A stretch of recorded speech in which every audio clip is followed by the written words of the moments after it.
주린이도 쉽게 이해하는 주식 재무제표 강의 오늘 초급반 5강입니다.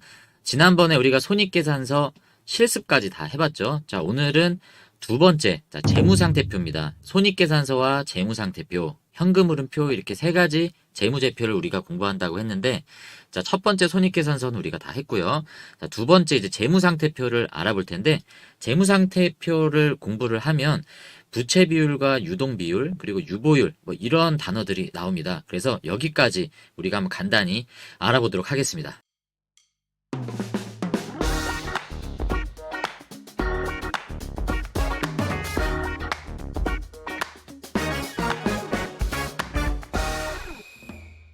먼저 재무상태표는 우리가 어떤 목적으로 알아보게 되는 걸까요? 예를 들어서 어떤 사람이 나는 연봉도 높고 돈도 많이 번다. 그리고 우리 집 부자다. 차도 좋은 거 있고 막 좋은 차들 막 슈퍼카들 많이 있다 이거죠. 근데 이 사람이 실제로 자기 집인지 그리고 연봉이라고 얘기를 했지만 실제로 버는 것보다 쓰는 게 더 많은지 이거는 모르는 거죠. 매일 미국으로 출퇴근하는 일이어서 연봉이 1억인데 비행기 값으로 뭐 예를 들어서 뭐 1억 2천을 쓴다. 이러면 이게 버는 게 아닌 거죠. 이거는 사실일지라도 극단적인 예로 말씀을 드린 거지만 그런 경우가 기업에도 있을 수 있습니다.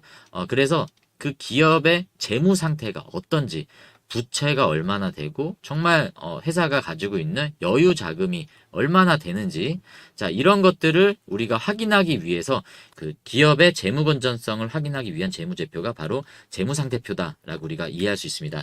자 세부적인 내용으로 한번 들어가 보겠습니다.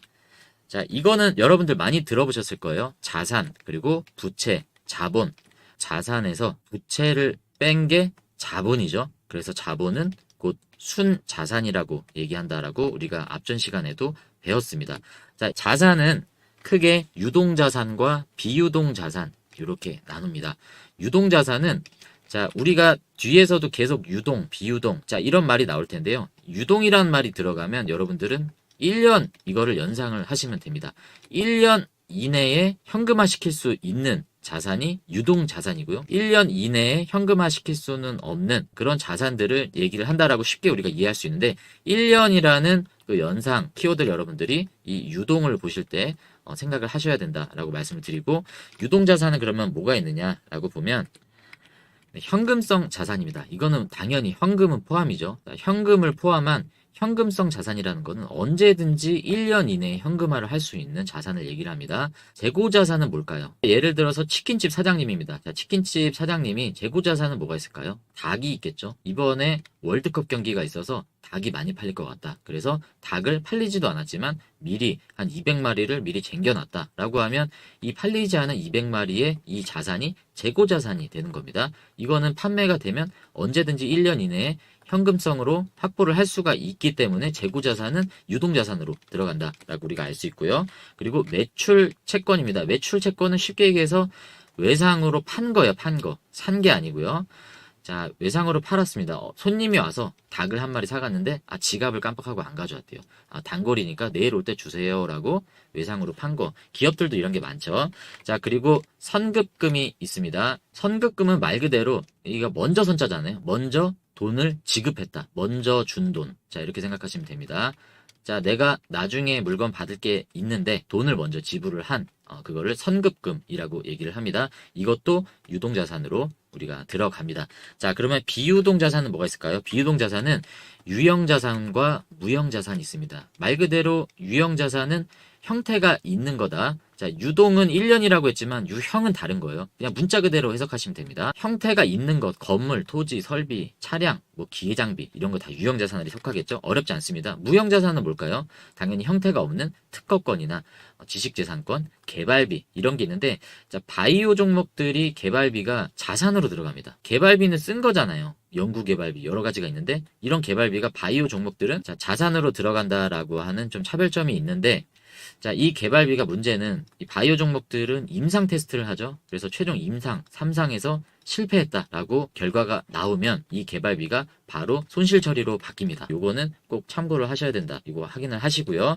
자, 그럼 자산은 여기까지 우리가 다 알아봤습니다. 자, 그 다음에는 부채입니다. 부채도 마찬가지로 유동부채, 비유동부채가 있는데 유동이 들어가면 제가 뭐를 연상하라고 말씀드렸죠? 1년 이번에 부채니까 뭐겠습니까? 1년 이내에 갚아야 되는 돈이겠죠. 비유동부채는 1년 이내 갚지 않아도 되는 뭐 장기 상환 채권이라든지 뭐 이런 거겠죠. 자, 그러면 유동부채는 뭐가 있을까요?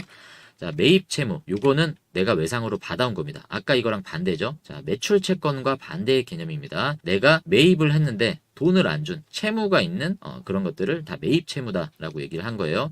미지급금은 말 그대로 대금 지급을 안 한 거죠. 자, 미지급금도 마찬가지로 단기간 내 1년 이내에 갚아야 되는 유동부채로 들어갑니다. 단기 차입금은 뭐 차입금은 돈을 빌린 돈이니까 단기가 들어갔다라는 얘기는 유동부채겠죠. 앞에 단기가 들어가는 이런 부채 성격의 항목들은 전부 다 유동부채다라고 생각을 하시면 됩니다. 자, 그리고 아까 선급금은 미리 돈을 지급했다라고 하는데 선수금은 미리 돈을 받은 거예요. 물건을 주지 않았는데 이미 돈부터 받은 겁니다. 그러면 이거 나중에 내가 물건을 줘야 되는 거잖아요. 그래서 이거는 부채로 인식을 하게 됩니다. 부채 중에서도 유동부채로 들어간다.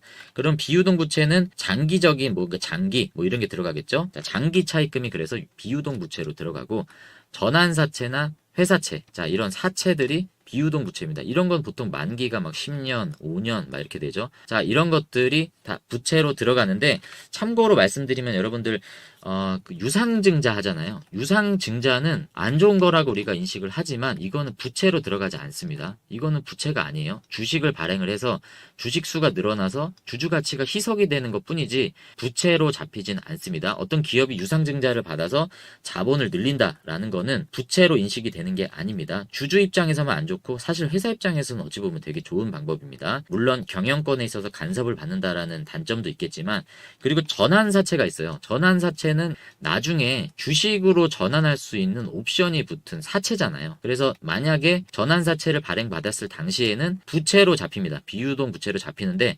주식으로 전환함과 동시에 부채에서 사라집니다. 그래서 전환사채가 주식으로 전환되었다라는 거는 회사의 부채가 사라지는 효과가 있기 때문에 재무 건전성이 좋아지는 효과가 있습니다. 물론 주식으로 전환되면 주주들은 주식 수가 늘어나기 때문에 마찬가지로 주주 가치가 희석이 된다라는 그런 악영향도 있겠죠. 자, 그리고 자본은 세 가지로 나눌 수 있습니다. 자본금은 설립 자본을 생각하시면 돼요. 자, 우리 5명이서 동업을 했어요. 5명이서 치킨집을 차리자라고 해서 자, 여러 명의 사람들이 5명이 모여서 창업을 했습니다. 자, 각자 1억씩 모으자라고 해서 5억이 모였어요. 자, 이 5억이 바로 자본금입니다. 자본과 자본금은 다르죠? 지금 여기 나와 있다시피. 그래서 자본과 자본금을 헛갈려 하시는 분들이 많아요. 저는 이런 개념을 여러분들에게 말씀드립니다. 금이 들어갔잖아요. 금을 여러분들 금고라고 한번 생각해 보십시오. 금고에 들어간 돈은 빼쓰는 돈입니까? 거의 빼쓰지 않는 돈입니까? 빼쓰지 않는 돈이죠. 창업 자금은 금고에 넣어놓고 빼쓰지 않는다. 정말 위험할 때만 긴급할 때만 금고를 열어서 쓰자라고 약속을 했다라고 칩시다. 그래서 자본금은 창업 자금이다. 설립 자본이라고 생각을 하시면 되고요. 회사가 딱 주식회사로 설립을 하게 될 때는 의무적으로 최소 100원에서 얼마죠? 제가 갑자기 기억이 안 나는데 10,000원인가요? 아무튼 이런 금액을 의무적으로 그냥 자율적으로 설정을 해야 됩니다. 자, 보통은 5,000원으로 많이 하긴 하는데 5억이었잖아요. 5억이면 여기 공이 몇 개가 붙어야 되죠? 10만 주를 발행을 하면 되겠네요. 네, 10만 주를 발행을 하면 5억이라는 자본이 이제 맞춰지는 거죠. 그러면 5,000원으로 액면가를 정했다라고 하면 10만 주를 이제 발행을 하는 겁니다. 자, 10만 주를 발행을 해서 각각 요 5명이 이거 나눠 갖는 거죠. 네, 2만 주씩 나눠 갖겠네요. 한 명당 2만 주씩 뭐 동일하게 균등 배분을 한다라고 했을 경우에 자, 이런 식으로 나와 있는 게 이제 자본금입니다. 자, 우리가 한번 예를 들어서 볼까요? 자, 한미반도체를 보겠습니다. 한미반도체는 최소 액면가네요. 자, 액면가 100원으로 돼 있습니다. 액면가가 100원이면 지금 발행된 주식수가 9,600만 주잖아요. 이 100원 곱하기 9,600만 주. 자, 요거를 다 하면 자본금이 되는 겁니다. 그러면 자본금이 한 96억 정도가 되는 거겠죠. 여기다 100을 곱하니까. 그러니까 한미반도체는 지금 자본금이 96억 정도다라고 여러분들 대략 이해하시면 되고, 자, 시가총액은 뭐냐? 지금 현재 시가잖아요, 시가. 지금 시가는 주가라고 얘기할 수 있습니다. 지금 주가 곱하기 주식수를 곱한 게 시가총액이고요. 이 자본금은 액면가 곱하기 주식수입니다. 자, 이렇게 계산을 한다라는 거 여러분들이 이해를 하시면 좋을 것 같고요. 자, 다시 들어오겠습니다. 그러면 자본금까지는 우리가 했고, 그 다음에 이익 잉여금입니다. 우리가 손익계산서에서 법인세까지 뗀 게 당기순이익이라고 했죠. 그럼 기업들이 1년 동안 사업을 해서 당기순이익을 발생을 시켜야 되지 않습니까? 기업이 마이너스 날라고 시작하는 회사는 없으니까요. 자, 예를 들어서 플러스 100억의 당기순이익이 회사에서 나왔다라고 하면 주식을 산 주주들에게 요거를 이제 환원을 해줘야 되잖아요. 그래서 배당 비율이 100%다라고 하면 100억을 주주들에게 다 나눠주는 거고요. 만약에 10%다라고 하면 여기에서 10억을 똑 떼서 주주들한테 배당금으로 나눠주는 겁니다. 그러면 배당 성향이 10%다라고 얘기를 하는 거죠.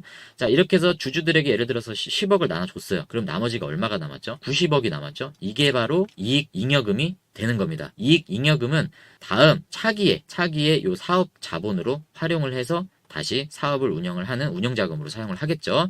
자, 그렇게 됩니다. 자본 잉여금은 뭐냐면요. 아까 전에 치킨집 5명이 동업을 해서 5억을 모았다라고 말씀을 드렸잖아요. 이 5억으로 10만 주 발행을 했는데 주식회사 상장을 했어요. 상장을 했더니 막 공모가가 뛰고 이 사람 저 사람이 와 여기 닭집 진짜 맛있다라고 소문이 나서 주가가 오른 겁니다. 자, 아까 액면가가 얼마였죠? 액면가가 5,000원이었는데 자, 주식 시장에 상장을 했더니 이게 공모가가 예를 들어서 뭐 10,000원이 됐어요. 한 주에 10,000원에 상장이 돼가지고 막 주식수가 막 늘어난 거예요. 그러면 액면가 대비 이게 지금 2배로 늘었죠. 2배로 늘으면 요 처음에 10만 주 가지고 있었던 이 사람들의 입장에서는 5억이 2배가 됐잖아요. 그럼 10억이 됐습니다. 그러면 5억의 주식 발행 액면 초과금이 발생했죠. 자, 이게 바로 여기에 잡히게 되는 겁니다. 이거는 배당을 할 수가 없어요. 배당에 해당되는 금액이 아니고 자본금으로만 편입을 시킬 수가 있습니다. 자본 잉여금은 네, 보험 차익도 해당이 되고 주식을 팔았을 때 나오는 돈이 요 자본금 항목으로 또 자본 잉여금으로 들어가게 되는 겁니다. 조금 여러분들이 헛갈리실 수 있고요. 충분히 그럴 수 있는데 대략적인 개념만 여러분들이 헛갈리지 않으시면 좋고 유동이란 말이 들어가면 1년 이내에 우리가 현금화 시킬 수 있거나 1년 이내에 갚아야 되는 돈이다라고 이해를 하시고 자본금과 자본은 다른 거다. 금이 들어가면 금고에 넣어놨던 돈이기 때문에 빼면 안 되는 설립 자본이다. 그리고 액면가에 대한 개념과 시가총액에 대한 개념은 다르다라고 여러분들이 아까 이해를 하셨죠.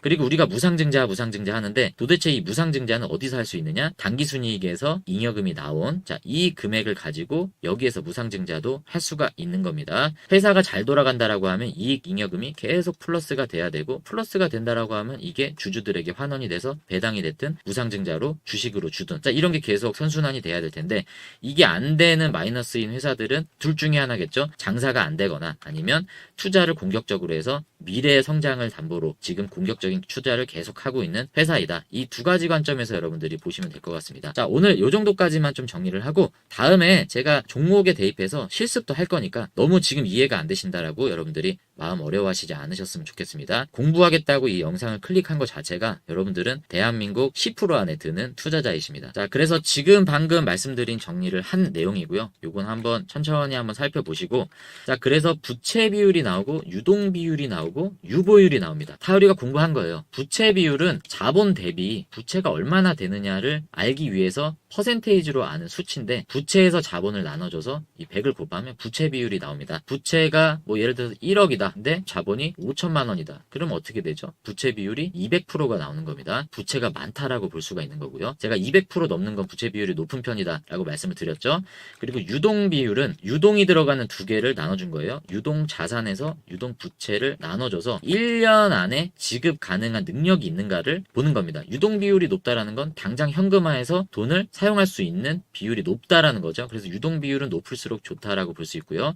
유보율은 기업이 동원할 수 있는 자금 여력을 나타내는데 아까 말씀드렸던 그 잉여금들 있죠. 잉여금들에서 납입 자본금 납입 자본금은 아까 설립 자금이라고 생각하시면 좋을 것 같습니다. 자, 그 납입 자본금으로 나눠주고 여기에 100을 곱한 게 유보율입니다. 설립 자본 대비 잉여금이 많다라는 거는 사업을 계속 운영을 해서 플러스 되는 순이익을 많이 남겼다라는 거죠. 그래서 유보율이 많다라는 거는 쟁겨놓은 이익금이 계속 늘어나고 있고 유보율이 늘어난다는 거는 사업이 계속 성장하고 실적이 증가하고 있다라고도 볼 수 있기 때문에 유동 비율과 유보율이 높은 건 좋다라고 우리가 볼 수 있습니다. 다음에 실습 시간에 한번 더 자세하게 알아보도록 하고요. 자, 오늘도 공부하시느라 너무 수고 많이 하셨습니다.